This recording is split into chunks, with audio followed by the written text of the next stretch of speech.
आप सभी के हृदय में विराजमान परमात्मा को मेरी राम राम।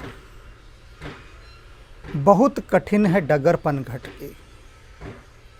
ये जो रामचरित्र रूपी अमृत सरोवर है ना, ये जो पनघट है, इस तक पहुंचने की जो डगर है, जो मार्ग है, जो रास्ता है, जो पथ है, ये बहुत कठिन है। और इतना कठिन है कि उसकी कठिनाई व्यक्ति अनुभव ही नहीं कर सकता, क्योंकि वो खो जाता है, रास्ते में ही भटक जाता है। राम तक पहुंचना यदि इतना ही सहज और सरल होता तो सारा संसार राम के चरणों में ही पड़ा होता। वहाँ जाकर नहीं हो पाता। भगवान कृष्ण कहते हैं कि मेरी तरफ करोड़ों लोग बढ़ते हैं और फिर उन करोड़ों में से कोई एक या दो ही रह जाते हैं जो मुझ तक पहुंचने के लिए अति लालायित, उत्सुक और प्यासे होते हैं। फिर उन दो तीन में से भी केवल एक बचता है जो मेरी तरफ आता है। बाकी सब मायावी दुनिया में भटक कर रह जाते हैं, इधर उधर खो जाते हैं, अपना राह छोड़ देते हैं। तो कैसी है ये कठिन डगर? उस डगर की कठिनाइयों का यहाँ पर तुलसीदास जी ने बहुत सार्थक और सजीव चित्रण किया है। और ये समझने वाला है उन सब लोगों के लिए जो साधना के मार्ग पर हैं, जो राम के मार्ग पर हैं, राम को पाना चाहते हैं, राम की प्यास रखते हैं। वे सब साधक, प्रेमी, भक्त, उनके लिए ये अति आवश्यक है यह प्रसंग सुनना। बन बहु विषम मोह मद माना। कितनी गहरी बात कही है कि इस मार्ग में जब तुम आगे बढ़ते हो तो बहुत सारे बीहड़ वन मिलते हैं, खतरनाक जंगल, भयानक जंगल। अब जंगल से होकर गुजरना कितना खौफनाक होता है, कितना भयभीत कर देने वाला होता है। कोई यदि आपसे कहे कि उस छोर पर राम है, लेकिन उससे पहले आपको इस भयानक वन से होकर जाना होगा, बीहड़ जंगल से, जहाँ खतरनाक जानवर हैं, तो आप क्या कीजिएगा? पहले ही प्राण निकल जाएंगे कि भैया कौन उस वन में से जाए, छोड़ो, रहने दो। और इस वन में जो वन पार करने के बाद आपको राम के द्वार पर ले जाकर खड़ा कर देगा, उस वन में कौन कौन से जानवर हैं ये सुन लीजिए। सबसे खतरनाक, बन बहु विषम मोह मद माना। मोह, मद और मान, ये तीन प्रकार के पशु। और ये जंगल कहाँ है? हमारे भीतर ही है। मोह, मद, नशा, और मान, माने मान, अपमान, सम्मान। आदमी इन तीन चीज़ों में ही उलझ कर मारा जाता है। मोह में फंस गया, किसी प्रेम का अतिरेक, बड़े विषम है ये। और मद, नशा तो उतरता ही नहीं। और इज्जत, जिसको वो कहता है अपनी कि हमारी इज्जत है। अब ये तीन चीज़ें जंगल की, इनकी व्याख्या करने के लिए मेरे पास एक बहुत सुंदर उदाहरण है। इन तीनों चीज़ों की, इस भयानक जंगल के इन तीन खूंखार जानवरों, जिनका नाम क्या लिया है? बन बहु विषम मोह मद माना। मोह, मद और मान, इन तीनों जानवरों को अगर आप देखना चाहते हैं तो दो फिल्में ज़रूर देखिए। सारी स्थिति स्पष्ट हो जाएगी, इनका पूरा कॉन्सेप्ट क्लियर हो जाएगा। 1971 में फिल्म आई थी रेशमा और शेरा, जिसके डायरेक्टर थे सुनील दत्त साहब। और उसके बाद 2013 में फिल्म आई थी रामलीला, जिसके डायरेक्टर थे श्री संजय लीला भंसाली। अब इन दोनों ही डायरेक्टरों ने इसका ऐसा खूबसूरत खांचा खींचा है मोह, मद और मान का, कि सारी व्याख्या वहीं से ली जा सकती है। मतलब जब आप इन दोनों फिल्मों को देखेंगे तो आपको पता लगेगा कि ये मान, मद, नशा और ये मोह, ये किस तरह से इंसान की ज़िंदगी को तबाह कर देते हैं, बिल्कुल नष्ट कर देते हैं मनुष्य के जीवन को।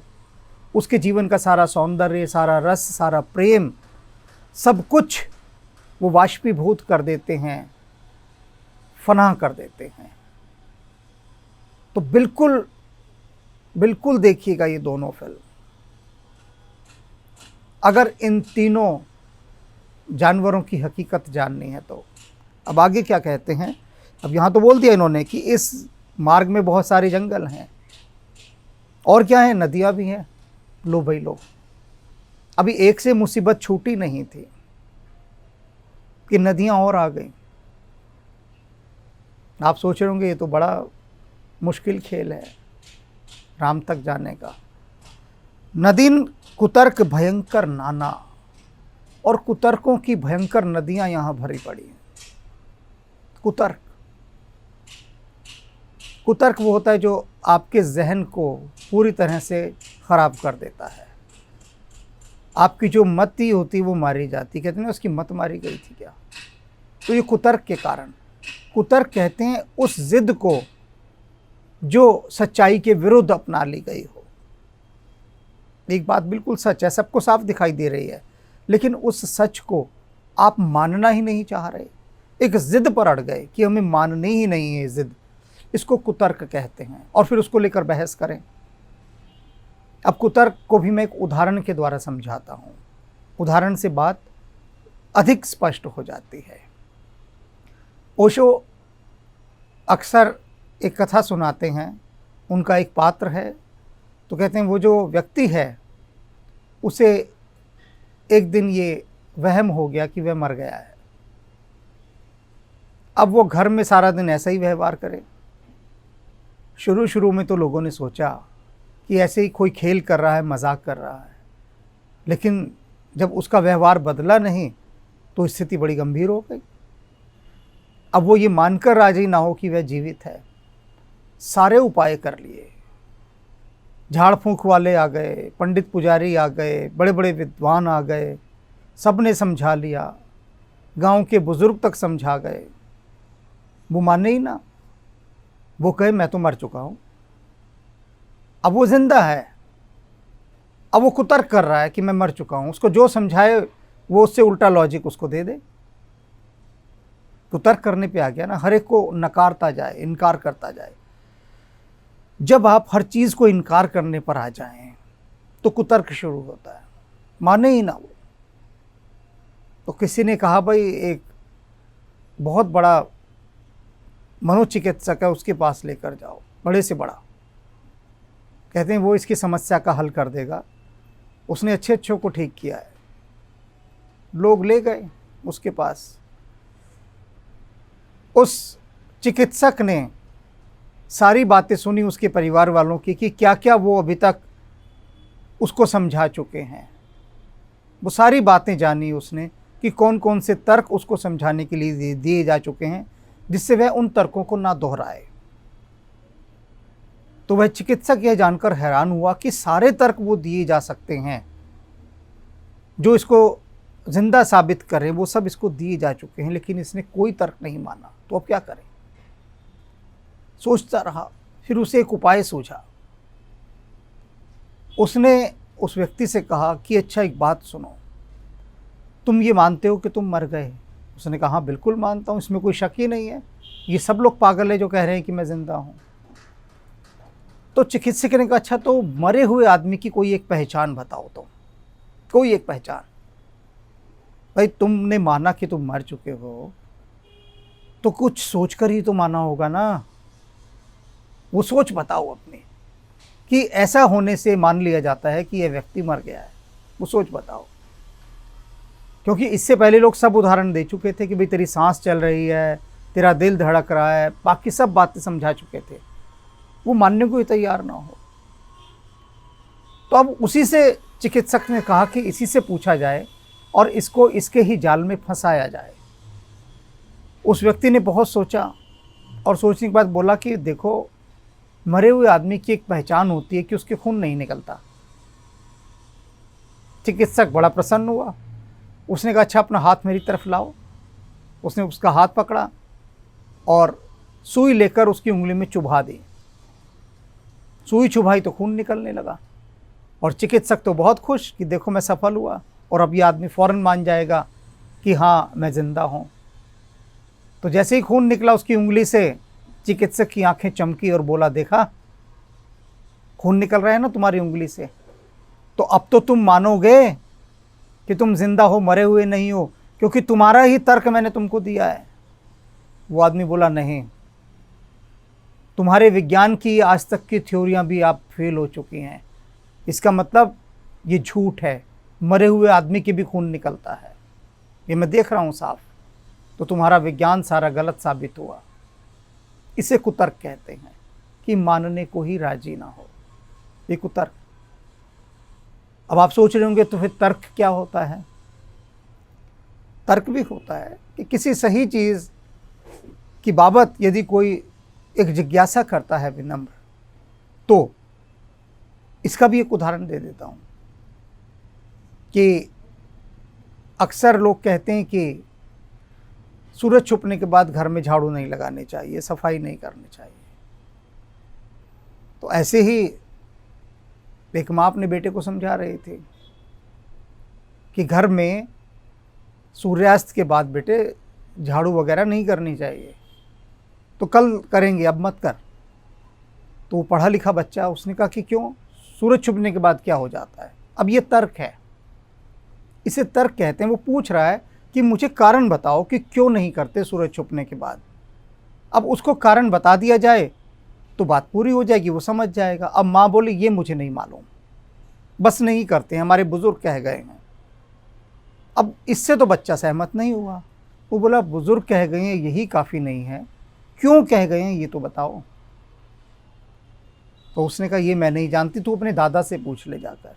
बच्चा अपने दादा के पास गया कि माँ ऐसी कह रही है कि सूरज छुपने के बाद झाड़ू नहीं लगाते।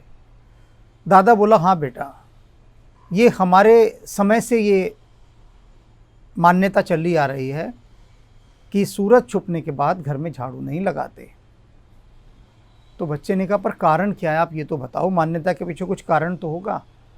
तो उसके दादा ने कहा देखो कारण तो हमने भी आज तक नहीं पूछा, मानते आए हैं, लेकिन कारण जो मैं समझता हूँ ये रहा होगा कि पुराने ज़माने में बिजली तो हुआ नहीं करती थी, अंधेरा हो जाता था।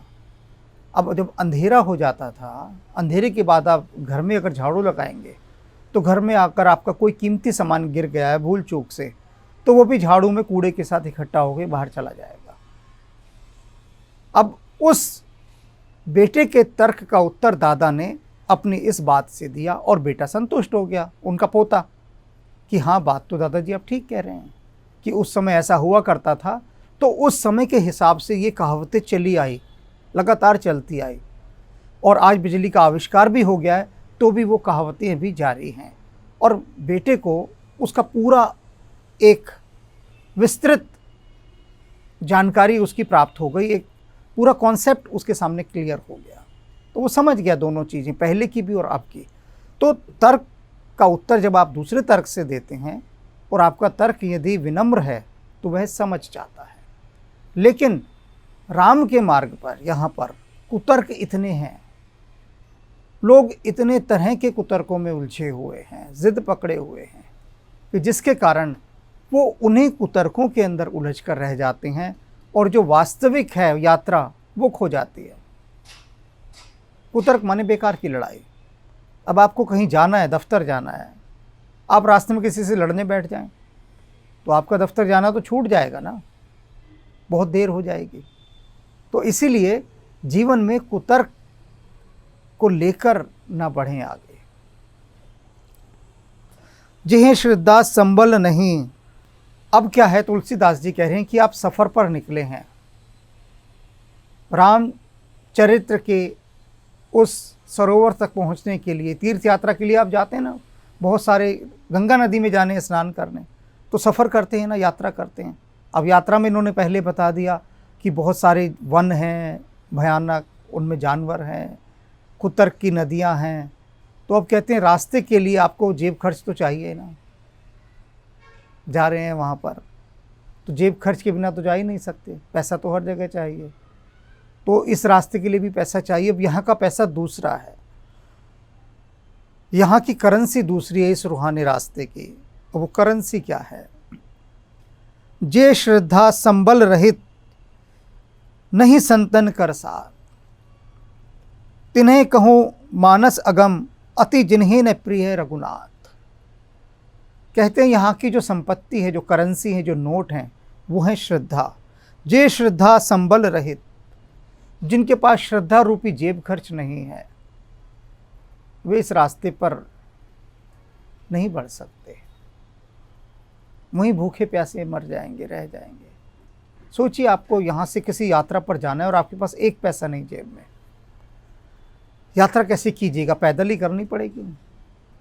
रास्ते में भूख प्यास लगेगी तो क्या हाल होगा? जेब खर्च तो है नहीं, पैसा तो है नहीं। तो यहाँ का पैसा क्या है? जेब खर्च क्या है? श्रद्धा। अगर आपके पास पैसे हैं, खूब नोटों से आपकी जेब भरी हुई है, तो सफ़र कितना बढ़िया होता है। फर्स्ट क्लास आप गाड़ी में जा रहे हैं और एक से एक बढ़िया रेस्टोरेंट में खाना खाते हैं, अच्छे होटल में रास्ते में रुकते हैं और खूब ऐशो आराम के साथ आपका सफ़र होता है। ज़िंदगी की कोई मुसीबत आपके करीब नहीं आती। पैसा है, जो मुसीबत आएगी तत्काल पैसे से दूर चली जाएगी, क्योंकि दुनियावी मुसीबतें जो हैं वो इस दुनियावी पैसे से फ़ौरन चली जाती हैं। ये इनकी काट है। संसारी मुसीबतें हो, पैसा दो, फ़ौरन चली जाती हैं। लेकिन रूहानी सफ़र की मुसीबतों के लिए जो पैसा है वो है श्रद्धा। वो जो मुसीबतें जो आपके दिलो दिमाग पर आती हैं, मन मस्तिष्क पर आकर छाती हैं, उन मुसीबतों का राह खर्च श्रद्धा है। श्रद्धा का ही संबल है, श्रद्धा का ही सहारा है, और वही सहारा तो आपको बचाता है। श्रद्धा यदि आपके हृदय में होती है तो आप बड़े से बड़े काम कर जाते हैं। हनुमान जी के मन में श्रद्धा थी, देखिए कितने से बड़े काम कर गए।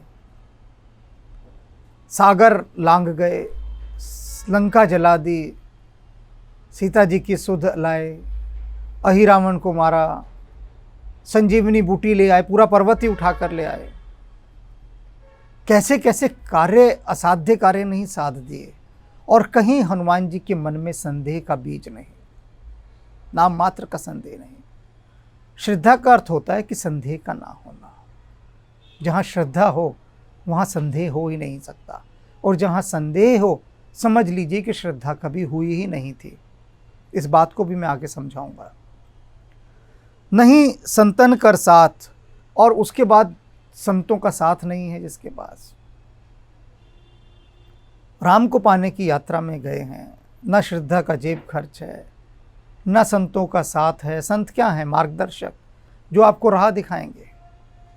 संत बताएंगे कि इस भयानक जंगल में तुमको किस रास्ते से जाना है, कि जहाँ पर तुमको ये मोह, मद और मान, ये वाले खतरनाक खूंखार जानवर ना मिलें। संत ही तो राह दिखाते हैं, और संतों का साथ ही नहीं है।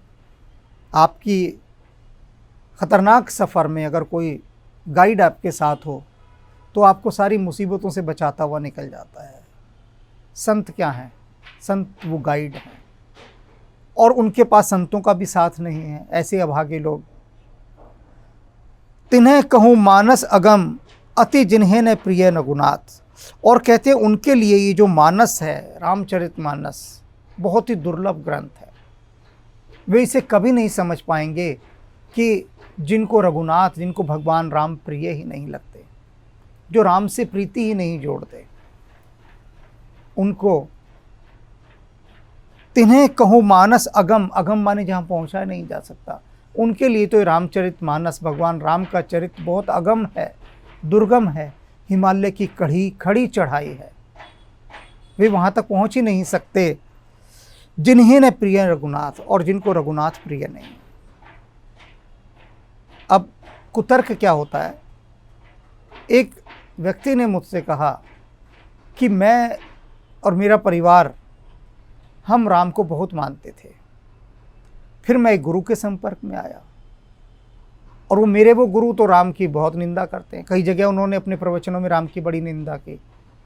तो सिर्फ ये जानकर कि वे जो मेरे गुरु हैं वे राम की आलोचना करते हैं, ये सोचकर ही मैंने राम की ओर से अपना मन हटा दिया। मैंने कहा भाई, तुम्हारे गुरु ने कितने स्थानों पर राम की प्रशंसा भी की है, ऐसी बात नहीं है, मैं जानता हूं तुम्हारे गुरु को, तुमने उस पर तो ध्यान नहीं दिया। और जो तुम कह रहे हो तुम्हारे गुरु ने राम की कई जगह आलोचना की है, तो तुम्हारी अपनी बुद्धि को क्या हो गया, तुम्हारी अपनी श्रद्धा को क्या हो गया? तुम अपनी उस श्रद्धा का त्याग करके सिर्फ भेड़ चाल में बह गए, सिर्फ भेड़ चाल में। मैंने कहा वो तुम्हारे गुरु ने तुम्हारी एक तरह से समझ लो परीक्षा ली है, ये कहकर कि इनकी श्रद्धाएं या इनकी अपनी सोच समझ कहाँ तक काम करती है। तुम मुझे बताओ कि जो तुम्हारा परिवार अभी तक राम के प्रति इतना प्रेममय है और तुम राम से सिर्फ इसलिए विरक्त हो गए कि तुम जिसे चाहते हो वो राम को नापसंद करता है, और वो करता भी नहीं है, मज़े की बात है। सिर्फ कुछ स्थानों पर उसने आलोचना की, और बाकी जो इतना प्रेम उसका राम के प्रति है वो, तो ये कुतर्क होते हैं।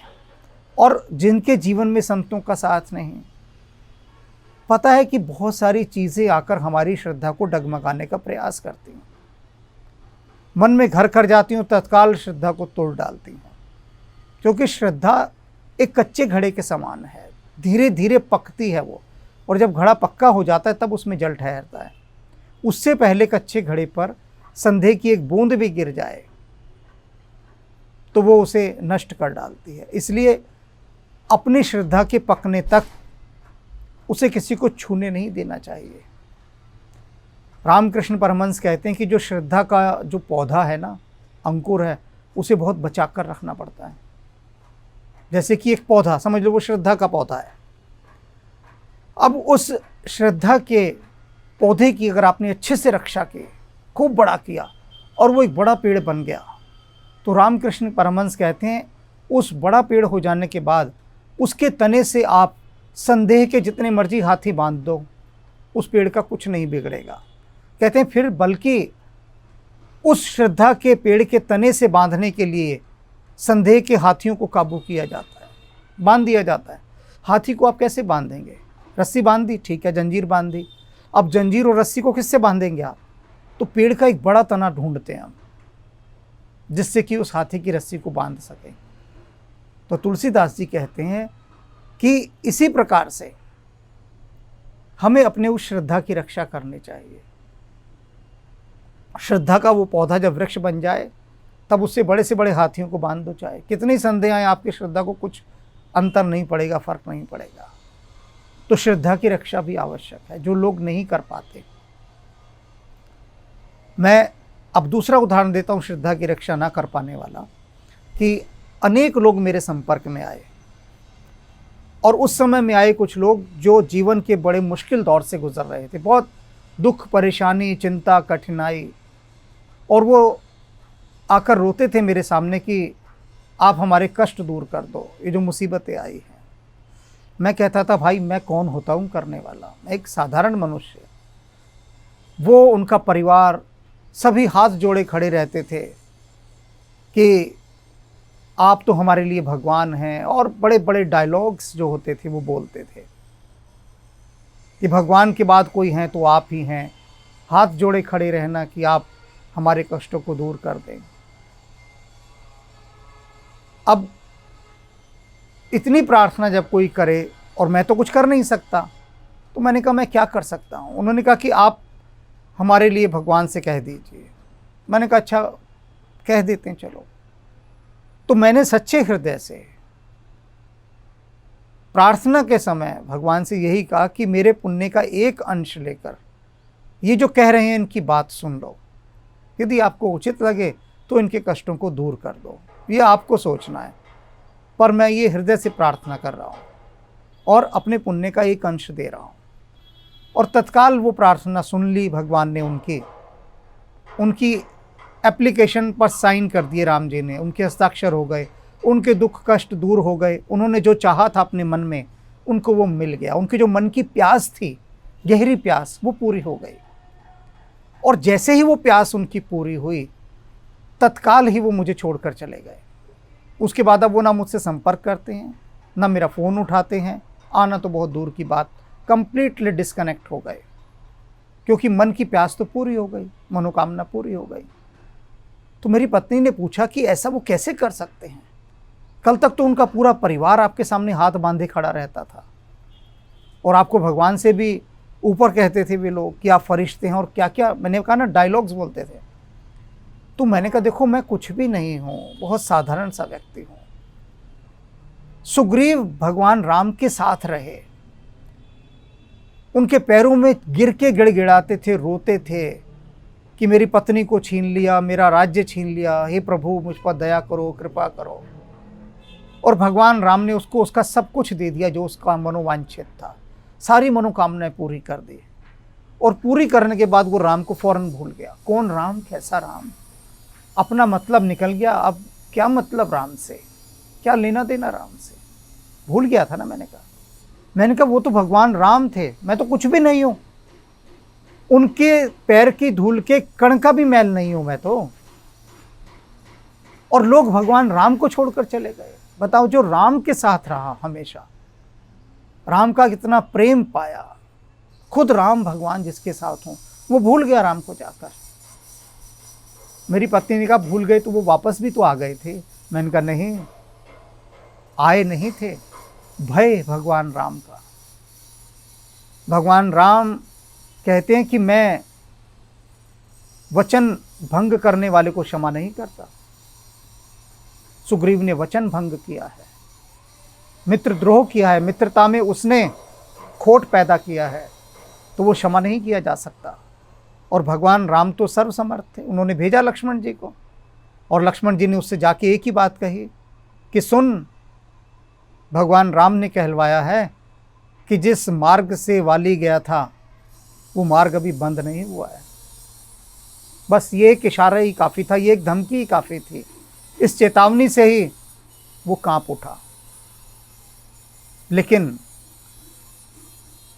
मेरे लिए किसी को डराने का कोई कारण नहीं है, कोई अधिकार नहीं है, क्योंकि मैं तो उसी राम के मार्ग पर ले जाने के लिए पुरजोर कोशिश करता रहा उन लोगों की कि वो वास्तव में उस राम के मार्ग पर चल सकें। लेकिन उन्हें राम नहीं चाहिए था, उन्हें काम चाहिए था। उनका काम निकल गया, बात खत्म हो गई।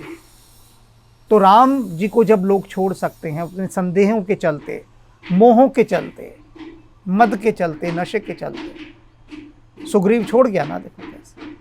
तो इसीलिए कहते हैं कि राम की तरफ बढ़ने वाला ये रास्ता बहुत कठिन है।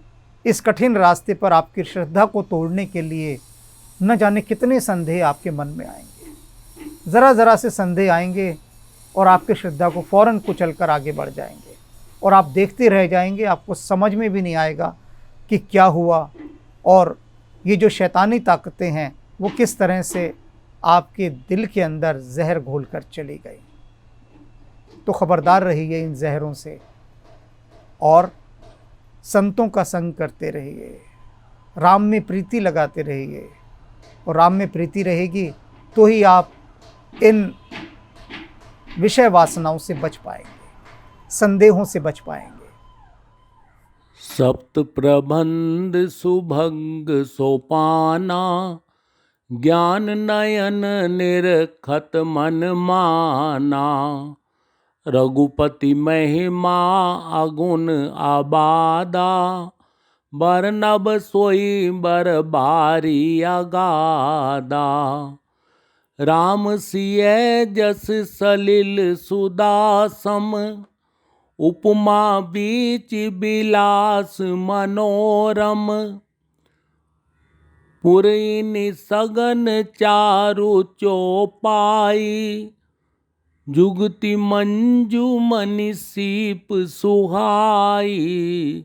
छंद सरोठा सुंदर दोहा, सोई बहुरंग कमल कुल सोहा।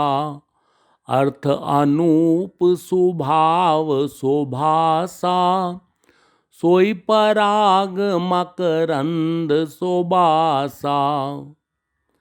सुकृत पुंज मंजुल अलिमाला, ज्ञान विराग विचार मराला। धुनि अवरेब कबित गुण जाति, मीन मनोहर ते बहु भांति। अर्थ धर्म कामादिक चारी, कहब ज्ञान विज्ञान विचारी। नवरस जप तप जोग विरागा, ते सब जल चर चारु तरागा। सुकृति साधु नाम गुण गाना, ते विचित्र जल बिहग समाना। संत सबा चहु दिसि अवराई, श्रद्धा ऋतु बसंत सम गाई। भक्ति निरूपण विविध विधाना, क्षमा दया दमलता बिताना। समजम नियम फूल फल ज्ञाना, हरिपद रति रस वेद बखाना। ओरऊ कथा अनेक प्रसंगा, तेई सुख पिक बहु बरण बिहंगा। पुलक बाटिका बाग बन, सुख सुबिहंग बिहारू। माली सुमन स्नेह जल, सिंचत लोचन चारू। राम भगति सुर सरितै जाई, मिली सुकीरति सरजु सुहाई। सानुज राम समर जसु पावन, मिलऊ महांदु सोन सुहावन। जुग बिच भगति देव दुनि धारा, सोहति सहित सुबिरति विचारा। त्रिविध ताप त्रासकति मुहानी, राम स्वरूप सिंधु समुहानी। मानस मूल मिली सुर सरीही, सुनत सुजन मन पावन करीही। बिच बिच कथा विचित्र विभागा, जनु सरि तीर तीर बन भागा। उमा महेश विवाह बराती, ते जल चर अगणित बहु भांति। रघुबर जन्म आनंद बधाई, भवर तरंग मनोहर ताई। बाल चरित चहु बंधु के, बनज विपुल बहुरंग। निपरानी परिजन सुकृत, मधुकर बारी बिहंग। अब शिव पार करो मेरी नैया। ओ घट घाट अगाध महाजल, बल्ली लगे न खेवैया। बारी बरोबर बारी रहो है, तापर अति पुरवैया। अब शिव पार करो मेरी नैया। थर थरात कंपत हिय मोरो, शिव की देत दुहैया। देवी सहाय प्रभात पुकारत, शिव पितु गिरजा मैया। अब शिव पार करो मेरी नैया। अब शिव पार करो मेरी नैया। जे गावैये चरित संभारे, ते यही ताल चतुर रखवारे। सदा सुनई सादर नर नारी, ते सुर बर मानस अधिकारी। अति खल जे विषय बग कागा, एहि सर निकट न जाई अभागा। सन्मुख बेक सेवार समाना, यहाँ न विषय कथा रस नाना। तेहि कारण आवत ही हारे, कामी काक बलाक विचारे। आवत एहि सर अति कठिनाई, राम कृपा बिनु आई न जाई। कठिन कुसंग कुपंथ कराला, तिनके बचन बाग हरि ब्याला। गृह कारज नाना जंजाला, ते अति दुर्गम शैल विशाला। बन बहु विषम मोह मद माना, नदी कुतरक भयंकर नाना। जे श्रद्धा संबल रहित, नहीं संतन कर साथ। तिन कहु मानस अगम अति, जिनहि न पिरै रघुनाथ। मनवा राम नाम रस पीजे, मनवा राम नाम रस पीजे।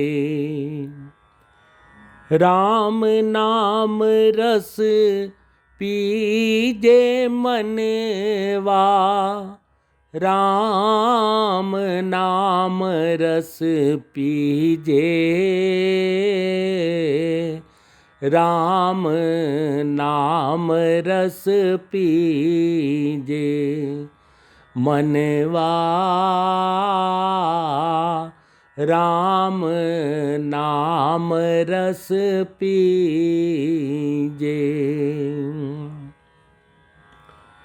तज कुसंग संग संग बैठ नित, हरि चर्चा सुन लीजे।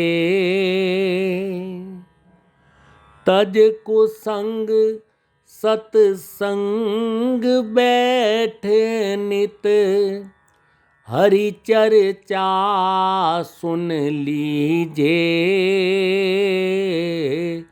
हरि चर्चा सुन लीजे। मनवा राम नाम रस पीजे। मनवा राम नाम रस पीजे।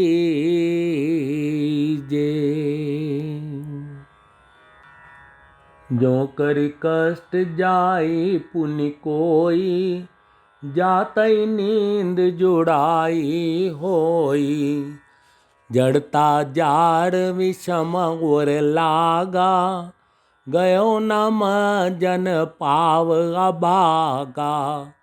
करि न जाई शर्म जन पाना, फिर आवई समेत अभिमाना। जो बहोरी को पूछन आवा, सर निंदा करिता ही बुझावा। सकल विघन व्यापई नहीं तेहि, राम सुकृपा बिलो कही जेहि। सोई सादर सरमज्जन करई, महाघोर त्रैताप न जरई। ते नर ये सर तजई न काऊ, जिनके राम चरण भल भाऊ, जो नहाई चह एहि सर भाई, सो सतसंग करऊँ मन लाई, असमानस मानस चख चाही, भई कवि बुद्धि विमल अवगाही, भयो हृदय आनंद उछाहू, उमगेउ प्रेम प्रमोद प्रभाहु, चली सुबग कविता सरिता सो, राम विमल जस जल भरिता सो, सरजू नाम सुमंगल मूला, लोक वेद मत मंजुल कूला, नदी पुनीत सुमानस नंदनी, कलिमल तृण तरुमूल निकंदनी, श्रोता त्रिविध समाजपुर, ग्राम नगर दोहु कूल, संत सभा अनुपम अवध, सकल सुमंगल मूल। तेरा राम जी करेंगे बेड़ा पार, उदास मन काहे को करे। तेरा राम जी करेंगे बेड़ा पार, उदास मन काहे को करे। काहे को करे रे, काहे को करे, काहे को करे रे, काहे को डरे। तेरा राम जी करेंगे बेड़ा पार, उदास मन काहे को करे। नैया तू कर दे प्रभु के हवाले, लहर लहर हरि आप संभाले। नैया तेरी राम हवाले, लहर लहर हरि आप संभाले। हरि आप ही उठावें तेरा भार, उदास मन काहे को करे। तेरा राम जी करेंगे बेड़ा पार, उदास मन काहे को करे। उदास मन काहे को करे।